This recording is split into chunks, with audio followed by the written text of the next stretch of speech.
Videoda reklama yo'qligi uchun like tugmasini bosib qo'yishni unutmang. Agarda kanalimizda yangi bo'lsangiz, podpisatsiya hamda qo'ng'iroqcha tugmasi ham yodingizdan chiqmasin. Ko'rmasligi 19 yoshda ham hayz ko'rmasligi bu asosan bachadon va bachadon ortiqlarini rivojlanmasligi sababli yuzaga keladi. Ya'ni bachadon o'zini kerakli darajasigacha o'smaganligi, gormonal buzilish holatiga yuzaga kelishi mumkin. Bachadon normadan kichik bo'lgan holatlarda ayollarda yoki qizlarda hayz ko'rmasligi holatlari kuzatiladi.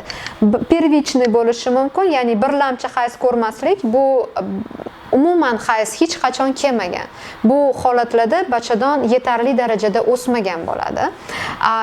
Ikkilamchi hayz ko'rmasligi bu operatsiyadan keyin tuxumdonlarni olib tashlash holatlarida yuzaga kelishi mumkin. Yoki bo'lmasa ma'lum gormonlarni ko'p miqdorda, ayniqsa erkaklar jinsiy gormonlarini ko'p miqdorda oluvchi ayollar, masalan, doping olishadi, testosteron o'zligiga ukol qilishadi ayollar. Shu holatlarda ham ikkilamchi hayz ko'rmasligi kuzatiladi ayollarda. Ikkala holatlarda ham UZI qilish kerak, bachadon razmerlari baholanishi kerak va endometriy holatiga qarab kerakli dori-darmonlar buyuriladi. Salom do'stlar, agarda kanalimizga yangi bo'lsangiz, podpisatsiya hamda like tugmasini bosib qo'yishni unutmang. Qo'ng'iroqcha tugmasi ham yodingizdan chiqmasin. Eslatma uchun uzr so'raymiz.